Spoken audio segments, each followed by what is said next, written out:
Students है वो fail ज़्यादा हो जाते हैं, रेस्ट्रिक्शन ये ज़्यादा होता है। ये फैक्ट है। उस टाइम पे 120 स्टूडेंट्स आए थे और टोटल नंबर ऑफ स्टूडेंट्स जिसको डिग्री मिली थी लास्ट में वो 55 स्टूडेंट्स। सिटी एजुकेशन है ना, वो कितना अफेक्ट करेगा आप सोच सकते हो। स्टूडेंट को डालना है क्योंकि बिजनेस करना है और बिजनेस करने के लिए आप अपनी क्वालिटी से कॉम्प्रोमाइज़ कर रहे हो, इंफ्रास्ट्रक्चर से कॉम्प्रोमाइज़ कर रहे हो, तो ये पॉसिबल नहीं हो सकता क्योंकि उनको hello guys, my name is doctor Rakesh, alumni और state medical university, currently practising doctor in Delhi government hospital. देखिए, जब भी अभी स्टूडेंट एडमिशन के टाइम पे बहुत सारे स्टूडेंट्स और पेरेंट्स का क्वेरी ये होता है जो एक्सपेल नंबर ऑफ स्टूडेंट्स कितने ज़्यादा एक्सपेल होते हैं किस यूनिवर्सिटी से, बोलते हैं रशिया की किसी पर्टिकुलर यूनिवर्सिटी में इतने ज़्यादा स्टूडेंट एक्सपेल हो जाते हैं या फेल हो जाते हैं। इवन बहुत सारे यूट्यूबर्स का वीडियो ये होता है जो आप प्लीज़ इस यूनिवर्सिटी में एडमिशन मत लो, इस पर्टिकुलर यूनिवर्सिटी में एडमिशन मत लो, वहाँ पे नंबर जो स्टूडेंट्स है वो फेल ज़्यादा हो जाते हैं, रेस्ट्रिक्शन ये ज़्यादा होता है। ये फैक्ट है। इसमें ऐसा नहीं है जो टोटली ये डेटा गलत है, बट बहुत सारी यूनिवर्सिटी में ये एक्चुअल में होता है। बट इनकी कई सारी वजह हो सकती है। फॉर एग्जांपल मैं अपनी खुद की यूनिवर्सिटी का खुद की एक स्टोरी बता रहा हूँ। देखिए, जब हम लोग 2014 में हम लोग की जो मतलब फर्स्ट सेकंड बैच ऑनरबर्ग में आया था, उस टाइम पे 120 स्टूडेंट्स आए थे और टोटल नंबर ऑफ स्टूडेंट्स जिसको डिग्री मिली थी लास्ट में वो 55 स्टूडेंट्स है। बट ऐसा नहीं है जो सारे स्टूडेंट एक्सपेल हो गए थे। बहुत सारे स्टूडेंट सेल्फ रेस्टिकेशन लेके चले गए थे यूक्रेन में। इवन दो बैच तो टोटली सेल्फ रेस्टिकेशन लेके चले गए थे, उनके साथ कोई प्रॉब्लम नहीं हुआ था बट चले गए थे। बट वो मोस्टली कुछ स्टूडेंट ऐसे भी थे 10-12 के आसपास जो कि विद इन फर्स्ट सेमेस्टर के अंदर या सेकंड सेमेस्टर तक सेल्फ रेस्टिकेशन लेके इंडिया चले गए थे क्योंकि उनको यहाँ की क्लाइमेट वेदर सूट नहीं किया था। बट ये वाला जो फैक्टर्स है ना वो ईयर बाई ईयर बहुत कम होता गया। जैसे कि अभी मैं समारा स्टेट मेडिकल यूनिवर्सिटी या औरंगाबाद की बात करता हूँ, अभी इस टाइप की जो स्टूडेंट्स है ना 100 में 1 और 2 मिल सकता है क्योंकि ये ऑलरेडी मेंटली प्रिपेयर होकर आते हैं। तो ऐसा कोई प्रॉब्लम वाली बात नहीं है क्योंकि ऑलमोस्ट 10 ईयर का डिफरेंस आ गया तो काफ़ी मेजर चेंजेस आ गए हैं। तो एक्सपेल होने के कई सारे फैक्टर्स हो जाते हैं। और बट अभी जैसे कि कुछ अभी यूनिवर्सिटी में भी रिसेंटली वीडियो वायरल हो रहा था जो एक हॉस्टल के अंदर में एक रूम के अंदर में 16-20 स्टूडेंट्स रहते हैं। आप सोचो ये अकोमोडेशन इस लिविंग कंडीशन के अंदर में स्टूडेंट कैसे सर्वाइव कर सकता है क्योंकि 1-2 दिन 1 महीने 1 साल की बात नहीं है, 6 साल की बात है। तो अगर इस लेवल पे एक ही रूम में एक ही जगह पे एक ही इतने सारे स्टूडेंट्स रहेंगे तो आपका एकेडमिक आपका जो एजुकेशन की जो क्वालिटी होगा कैसे होगा क्योंकि आपके पास मेडिकल एजुकेशन वर्ल्ड का मोस्ट टफेस्ट एजुकेशन माना जाता है। इसके लिए आपको पर्सनल टाइम चाहिए, क्वालिटी टाइम चाहिए, एक अच्छा टाइम चाहिए जिसमें आप प्रिपेयर कर सकते हो एग्जाम्स के लिए, एग्जाम सब्जेक्ट्स के लिए। जब आपके पास प्राइवेसी ही नहीं है, टाइम ही नहीं है, जहाँ पे 16 लोग रह रहे हैं, अब नॉर्मली एक घर के अंदर में तो नॉर्मली इंडिया में कहीं पे भी हम लोग मैक्स टू मैक्स 4-6-10 लोग रहते हैं। इतने लोग एक रूम में पॉसिबल नहीं है। तो आपके एजुकेशन का लेवल और आपकी जो क्वालिटी ऑफ एजुकेशन है ना वो कितना अफेक्ट करेगा आप सोच सकते हो। अब ये सारे फैक्टर्स आपके एक्सपल्सन में, आपके रेस्ट्रिक्शन में जो कि सपोर्टिव फैक्टर्स है जो कि आपको मतलब एक्सपेल की तरफ ले जाते हैं। जैसे कि आप एग्जाम में अच्छा परफॉर्म नहीं करोगे तो आप रेस्ट्रिकेट हो सकते हो, क्लासेस नहीं जाओगे रेस्ट्रिकेट हो सकते हो। अगर नींद नहीं आई, नींद क्यों नहीं आई क्योंकि अगर आपको प्राइवेसी नहीं मिल रही, सोने के लिए टाइम नहीं मिल रहा है, एक रूम में 10 लोग रह रहे हैं, आप सही से सो नहीं पाओगे तो क्लासेस नहीं जा पाओगे। तो ये सारे फैक्टर्स है। देखिए, अब मैं 1 बाय 1 क्वेश्चंस लेता हूँ जो कहाँ पे क्या क्या फैक्टर्स हो सकता है रेस्ट्रिकेशन होने के लिए। देखिए, एक सबसे मेजर चीज़ें मैं मानता हूँ वो कंसिस्टेंसी की प्रॉब्लम होती है क्योंकि एक नॉर्मली एक स्टैंडर्ड ये माना जाता है जो हर यूनिवर्सिटी के अंदर में 300 स्टूडेंट तक नॉर्मली इनटेक एक स्टैंडर्ड माना जाता है क्योंकि इंडिया में भी एक यूनिवर्सिटी में एक पर ईयर जो इनटेक होता है वो एक स्टैंडर्ड 100-150 तक होता है। बट यहाँ रशिया में मेडिकल कॉलेज नहीं है, यूनिवर्सिटी है, तो इंफ्रास्ट्रक्चर और जो बाकी चीज़ें जो है ना वो काफ़ी एडवांस है, काफ़ी बड़ी ज़्यादा ब्रॉड लेवल पे है। तो वहाँ पे स्टूडेंट्स जो है वो डबल हो सकता है, ट्रिपल हो सकता है। बट सोचो आपके किसी यूनिवर्सिटी के अंदर में 1000 स्टूडेंट्स जा रहे हैं पर ईयर, 6 ईयर के अंदर में 6000 स्टूडेंट्स, एक मिनी टाउन बन जाएगा वो इंडियंस कम्युनिटी का। और ये प्रैक्टिकली पॉसिबल नहीं है क्योंकि वहाँ पे उनके खुद के लोकल स्टूडेंट्स भी होता है ना।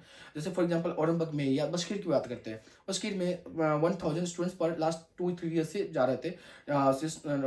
2019 से ले लो या 20 से ले लो। बट वो जो बबल्स था वो फट गया। बबल्स फटने के बाद क्या हुआ, जब भी नंबर ऑफ स्टूडेंट्स जो है कम हो गए। क्यों? क्योंकि जो वहाँ पे जो इनके उनके पास रहने के लिए अकोमोडेशन देने के लिए फैसिलिटी नहीं है, यूनिवर्सिटी के पास हॉस्टल्स नहीं है, यूनिवर्सिटी के पास टीचर्स नहीं है, प्रॉब्लम्स है ये सारी चीज़ें। और ये बशकीर की बात नहीं कर रहा मैं, बशकीर जैसे बाकी यूनिवर्सिटी जहाँ पे भी नंबर ऑफ स्टूडेंट्स जो है ना वो ये क्वालिटी से कॉम्प्रोमाइज़ करके बस स्टूडेंट को डालना है क्योंकि बिजनेस करना है और बिजनेस करने के लिए आप अपनी क्वालिटी से कॉम्प्रोमाइज़ कर रहे हो, इंफ्रास्ट्रक्चर से कॉम्प्रोमाइज़ कर रहे हो, तो ये पॉसिबल नहीं हो सकता क्योंकि उनको किसी भी यूनिवर्सिटी को वहाँ के जो लोकल सिटीजन है, रशियंस है, उनको भी लेना है, उनके जो आसपास की जो कंट्री है जो यूएसएसआर के पार्ट थे पहले, जैसे कि Kazakhstan, Kyrgyzstan, Uzbekistan, Azerbaijan, Belarus, Armenia, इन सब के इनके भी स्टूडेंट्स आते हैं, इनका भी एक कोटा होता है, उस कोटा के अंदर भी लेना पड़ता है, नहीं तो अगर ये उन कोटा के स्टूडेंट्स को नहीं लेते हैं तो वो इनके लिए प्रॉब्लम हो जाती है। तो फिर सोचो वो स्टूडेंट्स भी है, इंडियंस भी है, इवन इंडिया के अलावा जो अरेबिक कंट्री है, बाकी कंट्री के स्टूडेंट्स हैं, तो वो भी हो जाते हैं, तो इसलिए एक्सपल्सन ज़्यादा है।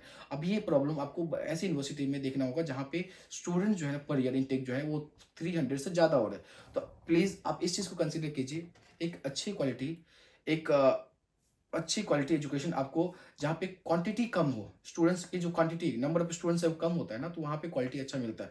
अगर वही चीज़ें देखो, स्टैंडर्ड रशिया में ना एक क्लास के अंदर में मैक्सिमम 15 स्टूडेंट्स या 16 स्टूडेंट्स को ही माना जाता है। इससे ज़्यादा स्टूडेंट्स होते हैं ग्रुप के अंदर में, तो वो समझो वहाँ पे गैदरिंग है, वहाँ पे क्वालिटी ऑफ एजुकेशन नहीं हो सकता।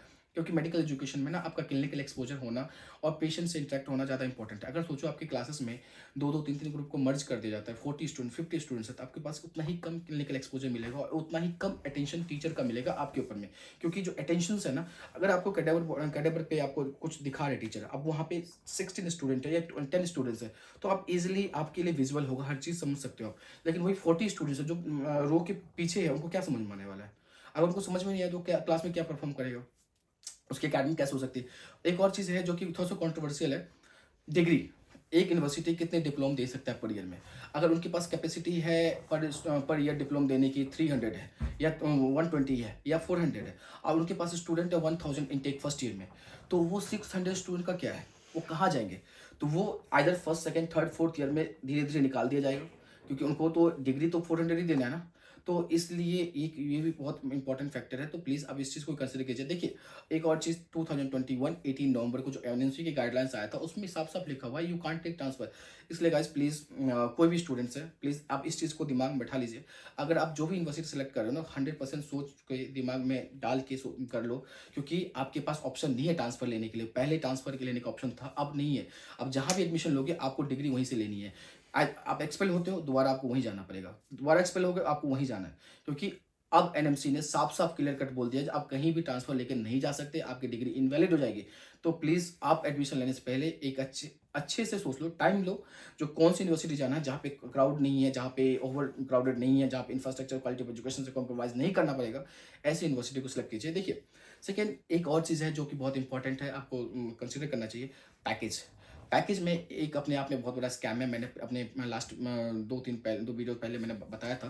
देखो पैकेज में क्या स्कैम होता है, जो कंसल्टेंसी आपको लालच देंगे, जो मैं पर्टिकुलर कुछ एक्स वाई जेड अमाउंट का डिस्काउंट दे दूंगा, आप 6 ईयर का फी कम एक बार में पे कर दीजिए। फॉर एग्जांपल मैं समारा का एग्जांपल देता हूँ। समारा की जो फी है वो 3,77,000 है टोटल, जो host college fee, hostel fee, medical insurance, तो अप्रॉक्सीमेटली 21 लाख के आसपास हो गया 6 साल में। बट अगर देखो यहीं पे कंसल्टेंसी का क्या गेम होता है, जो आपको बोलेंगे जो 16 लाख दे दो, 15 लाख दे दो या 18 लाख दे दो, आपको 3 लाख का डिस्काउंट दे रहे हैं और आपका 6 ईयर का फी एक साथ ही दे दो, मैं आपके बिहाफ पे यूनिवर्सिटी में हर साल फी पे करूंगा। लेकिन ये इसमें आपको बहुत, आपके साथ बहुत बड़ा स्कैम होने वाला है, क्योंकि रशिया में ऐसी बहुत सारी यूनिवर्सिटी, कुछ यूनिवर्सिटी कंसल्टेंसी करती है। यूनिवर्सिटी का इसमें कोई रूल नहीं होता। यूनिवर्सिटी कभी भी किसी भी यूनिवर्सिटी में कोई पैकेज नहीं होता है। बच्चे दिमाग में इस चीज़ को बैठा लो, कोई भी यूनिवर्सिटी कोई पैकेज ऑफर नहीं करता है, चाहे वो ऑरेंबर्ग स्टेट मेडिकल यूनिवर्सिटी है या समारा स्टेट मेडिकल यूनिवर्सिटी है या नॉर्दर्न स्टेट मेडिकल यूनिवर्सिटी है, कजान हो या कोई भी यूनिवर्सिटी है, वो पैकेज कंसल्टेंसी के थ्रू ही ऑफर किया जाता है। इसमें एक बहुत बड़ा स्कैम ये होता है, जो पैकेज में जो आपको 20% या 10% का डिस्काउंट दिया जाता है, वो आपके साथ स्कैम है। क्यों स्कैम है? जहाँ पे भी पैकेज होता है वहाँ पे सेकंड थर्ड ईयर में बहुत ज़्यादा रिस्ट्रिक्शन होते हैं। ये कैसे होते हैं बताता हूँ आपको मैं। जैसे कि समारा का एग्जांपल दिया मैंने आपको, 6 ईयर की फी 21 लाख होगा, लेकिन आपको ऑफर किया जाएगा जो 18 लाख में हम आपका पूरा पैकेज एक साल में कर देंगे और आप एक बार में सारा अमाउंट पे कर दीजिए। बट एक्सपेल होने के बाद क्या करेंगे, या जैसे कि थर्ड ईयर आपको रेस्ट्रिकेट कर दिया, थर्ड ईयर में रेस्ट्रिकेट करने के बाद आपका जो ईयरली फी है 3 ईयर उसको मल्टीप्लाई कर दिया जाएगा 3 से, और आपका टोटल अमाउंट है उससे माइनस कर दिया जाएगा। फॉर एग्जांपल, जैसे कि आपको 18 लाख में आपको पैकेज ऑफर करता है, अगर ये 3,77,000 है, तो आपको 3,77,000 को मल्टीप्लाई कर दो, अप्रॉक्सीमेटली 12 लाख के आसपास आपसे पैसे ले लिए जाएंगे। लास्ट में आपको कितना पैसा दिया जाएगा? 6 लाख। अब समझो आपने पूरे 6 साल का फी दिया है, आपसे 6 लाख। ये देखो नॉर्मली ये वैलिड है, क्योंकि आपसे ये ईयरली फी लिया है और ईयरली फी पे करना है यूनिवर्सिटी के अंदर, यूनिवर्सिटी ईयरली फी पे करता है, बट स्टूडेंट को लॉस होता है। इसलिए आपके पैसे आपके पास ही रहना चाहिए। आप पर ईयर के हिसाब से पे करो, पर ईयर के हिसाब से आपकी क्लासेस होगी, खत्म होगी, एकेडमिक कंप्लीट होगा और आप ईयरली हिसाब से पे करोगे। तो एक सेकंड फैक्टर ये हो जाता है पैकेज का। एक इम्पॉर्टेंट फैक्टर ये था जो ओवर क्राउडेड और बाकी जो प्रॉब्लम्स थी, जैसे कि जितने ज़्यादा स्टूडेंट्स, जितने उनके पास कैपेसिटी उससे ज़्यादा स्टूडेंट ले लेते हैं। थर्ड एक और मेजर प्रॉब्लम होती है जो यूनिवर्सिटी के पास एक्सपीरियंस नहीं होता है। जो फैकल्टी है उनके पास लैंग्वेज की इश्यूज हो जाता है, तो प्रॉब्लम्स होती है और फैकल्टी करप्ट हो जाती है, करप्ट होती है। फॉर एग्जांपल जैसे कि कुछ यूनिवर्सिटी ऐसी है जहाँ पे जो इंग्लिश मीडियम में जो मोड ऑफ जो उनका जो कम्युनिकेशन है वो कम है, इंग्लिश मीडियम नहीं है, रशियन लैंग्वेज पढ़ाते हैं, तो टीचर्स स्टूडेंट्स को समझ में नहीं आता, फिर एग्जाम वो रशियन लैंग्वेज में कंडक्ट करता है और उस वजह से स्टूडेंट्स को वो एग्जाम पास करना बहुत ही मुश्किल हो जाता है, तो वो बच्चे वहाँ पे फेल हो जाते हैं। तो वो सारी यूनिवर्सिटी जहाँ पे अभी भी इंग्लिश लैंग्वेज में की इशू है, बाइलिंगुअल यूनिवर्सिटीज़ है, ऐसी यूनिवर्सिटी को प्लीज़ अवॉइड कीजिए, क्योंकि आपका एग्ज़ाम जो है वो रशियन लैंग्वेज में कंडक्ट किया जाएगा और आप आंसर नहीं करोगे, थर्ड अटेम्प्ट के बाद आप फेल कर दिए जाओगे।